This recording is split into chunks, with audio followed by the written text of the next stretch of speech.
नमस्कार सर. नमस्कार, नमस्कार. आज सर आता पी-एम किसान आणि नमोचे हं. दोन्ही हप्ते कधी येणार बरं सर? हां, हां, हां.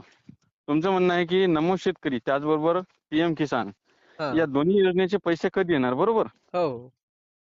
आता बघा बऱ्याच सोशल मीडियाच्या माध्यमातून असं सांगण्यात येत आहे की हा जो नमो शेतकरीचा आणि पीएम किसानचा हप्ता आहे, हो. हा हप्ता उद्या येणार, परवा येणार किंवा 2-4 दिवसांनी येणार, असं बऱ्याच सोशल मीडियाच्या माध्यमातून असं सांगण्यात येत आहे हं. आणि त्याला शेतकरी बघतोय सुद्धा.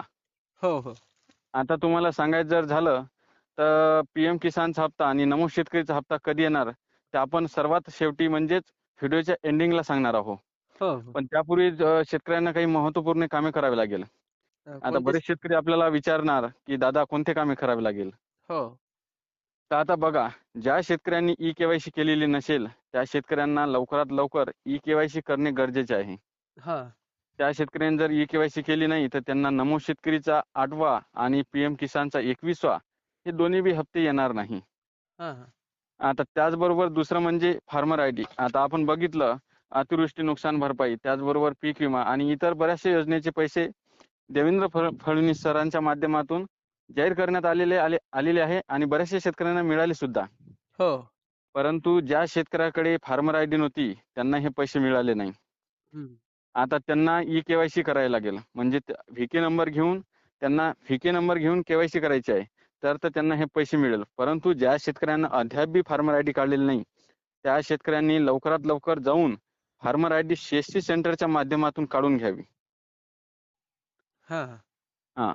ज्या शेतकऱ्यांनी काढली नसेल त्यांनी लवकरात लवकर काढावी. आता तिसरा प्रश्न म्हणजे बऱ्याच शेतकऱ्यांचं असं सुद्धा म्हणणं होतं, हां. की आम्हाला पीएम किसानचा सुद्धा हप्ता भेटत नाही, त्याचबरोबर नमो शेतकरीचा सुद्धा हप्ता भेटत नाही.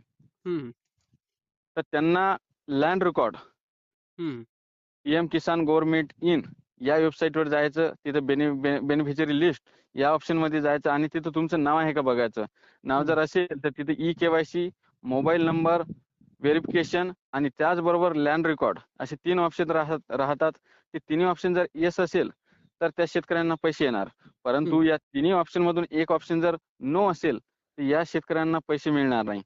तर आता बघा, ज्या शेतकऱ्यांचं लँड रेकॉर्ड नो असेल, त्यांनी तहसील कार्यालय किंवा कृषी सहाय्यकाकडे जाऊन हे काम येस करून घ्यायचं. म्हणजे ज्या शेतकऱ्यांचा सातबारा ऑनलाईन नाही, त्यांनी हे ऑनलाईन करून घेणे गरजेचं आहे. हं. त्याचबरोबर ज्या शेतकऱ्यांची ई-के-वाय-सी नसेल, त्यांनी ई-के-वाय-सी करून घ्यावी. ज्या शेतकऱ्यांचा बँक पासबुकला नंबर लिंक नसेल, त्यांनी नंबर सुद्धा लिंक करून घ्यायचा. आता हे तिन्ही काम ज्यावेळेस शेतकरी करेल, त्यावेळेस त्यांना पीएम किसानचा 21वा आणि त्याचबरोबर नमो शेतकरीचा 8वा हे दोन्ही बी हप्ते येणार. हं. तर आता बघायचं जर झालं, तर आता बऱ्याचशा सोशल मीडियाच्या माध्यमातून असं सांगण्यात येत आहे, की उद्या हप्ता येणार, परवा येणार. परंतु सरकारने हे तारीख जाहीर केलेली आहे पीएम किसानची. म्हणजेच 19 नोव्हेंबर या रोजी पीएम किसानचे ₹2,000 शेतकऱ्यांच्या बँक खात्यात येणार. आता हं. बरेच शेतकरी आपल्याला असे सुद्धा म्हणणार, की बा नमो शेतकरीचा मग यासोबत हप्ता मिळणार का? हं. तर आता तुम्हाला जर सांगायचं झालं, तर आता नमो शेतकरीचा हप्ता या हप्त्यासोबत मिळणार नाही. कारण की यापूर्वी बरेचसे जो हप्ते दिले, त्यामध्ये नमो शेतकरीचे 2 आणि पीएम किसानचे 2 असे 4,000 मिळत होते. हं. परंतु यावेळेस मागच्या वेळेस काय झालं, की नमो शेतकरीचा सुद्धा वेगळा आला आणि पीएम किसानचा सुद्धा वेगळा आला. तर हो. यावेळेस बी दोन्ही हप्ते वेगवेगळे येणार. आता 19 नोव्हेंबरला पीएम किसानचा हप्ता येणार आणि तिथून 20 दिवसाच्या नंतर म्हणजे डिसेंबर महिन्यामध्ये नमो शेतकरीचा हप्ता येणार.